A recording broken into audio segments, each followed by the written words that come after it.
कि वो कहते हैं कि भगवान अगर किसी को इंतजार करा रहे हैं, कि भगवान अगर किसी को इंतजार करा रहे हैं तो उसको तैयार रहना चाहिए, क्योंकि उसे बहुत कुछ मिलने वाला है। उसने जो मांगा उससे भी ज्यादा मिलने वाला है।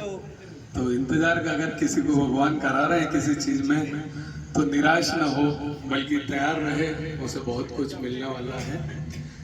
एक छोटी सी कथा, एक छोटा सा प्रसंग है। पुराने समय की बात है। एक सेठ जी होते हैं और उनका एक नौकर होता है। नौकर बड़ा ईमानदार होता है। तो एक दिन नौकर सेठ जी से अपनी की इच्छा जाहिर करता है कि सेठ जी, मेरे मन में एक इच्छा आई है कि मैं श्री जगन्नाथ जी की यात्रा करना जाना चाहता हूँ। अगर आप इजाजत दें तो मैं दर्शन लाभ लेकर आऊँ। सेठ जी बोलते हैं, बहुत अच्छी बात है यार, तेरे मन में ख्याल आया और तू वहाँ दर्शन करने को जाता है। मैं तो इस कारोबार के चक्कर में मुझे टाइम नहीं मिलता और मैं तो कभी जा नहीं पाया। तो अच्छी बात है, तू दर्शन करे आएगा तो मैं दर्शन कर लूँगा, ऐसा मान लूँगा। बोले यार बढ़िया, तू जा और ये 100 रुपये मेरी तरफ से ले जा, वहाँ भगवान जी को मेरी तरफ से उनके चरणों में अर्पण कर देना और बोलना मैंने प्रणाम भेजा। ठीक है साहब। नौकर सारी तैयारी करता है। चूंकि पुराने समय की बात रहती है, उस समय गाड़ी घोड़े तो होते नहीं थे। पैदल यात्रा से वो जगन्नाथ जी की यात्रा के लिए निकल जाता है। काफी लंबा रास्ता होता है। रास्ते में वो चलता है तो देखता है कि कई संत लोग हरि कीर्तन करते हुए चल रहे हैं, हरि संकीर्तन करते हुए चल रहे हैं, हरि बोल करते हुए चल रहे हैं, जगन्नाथ जी की जय बोलते हुए, जयकारे लगाते हुए चलते जा रहे हैं। देखता है ऐसे कई जत्थे उसको मिलते हैं। एक संतों का कुछ ग्रुप उसको दिखाई देता है जिसमें सब कीर्तन करते हुए जा रहे होते हैं और चेहरे से उनके लग रहा था कि इन्होंने कई दिन से भोजन नहीं किया। उसको ऐसा एहसास होता है, ऐसा दिखता है कि सभी भूखे दिखते हैं। तो वो सोचता है, सेठ जी ने मुझे 100 रुपए दिए हैं, क्यों ना मैं इससे इनको इनके भोजन पानी की व्यवस्था कर दूं। और सेठ जी पूछेंगे तो बोल दूंगा हाँ डाल दिए पैसे। तो क्योंकि झूठ तो कुछ भी नहीं है इसमें, ठीक है। तो ठीक है, वो सबके लिए भोजन पानी की व्यवस्था करता है। इस सारे काम में उसके 98 रुपए खर्च हो जाते हैं, 98 रुपीज। अब केवल मात्र 2 रुपए उसके पास बचते हैं सेठ जी के। अब वो ठीक है, सबको आराम से अच्छा नाश्ता पानी भोजन वगैरह कराता है और वापस अपने रास्ते निकल जाता है।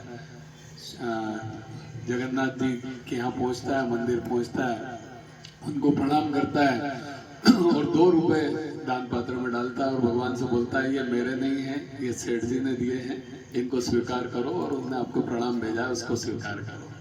ठीक है साहब। सारे दर्शन वर्शन हो जाते हैं, अच्छा दर्शन लाभ लेता है। उसके बाद वो वापस घर के लिए निकल पड़ता है। चूंकि यात्रा 4-5 दिन की बहुत लंबी होती है।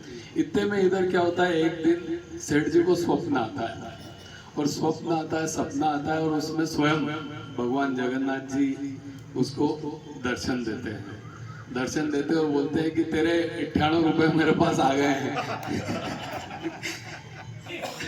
कि तेरे 98 रुपए मेरे पास आ गए हैं और तेरे ऊपर कृपा बरसती रहे, बस ऐसा वैसा।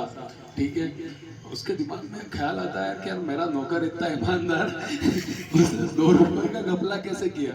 कहीं वो किसी तकलीफ में तो नहीं आ गया था, कहीं बीमार तो नहीं हो गया था, कहीं मतलब उसको पैसे की जरूरत क्यों लगी, 2 रुपए की जरूरत क्यों लगी? उनके दिमाग में ऐसा विचार आया। उन्होंने कहा चलो कोई बात नहीं, आने दो, मैं उससे कंफर्म करूंगा।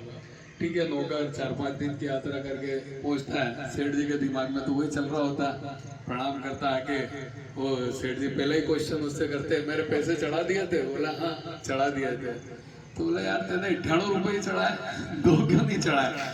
2 का क्या किया? कोई तकलीफ आ गई थी तेरे साथ, कुछ आ गया था?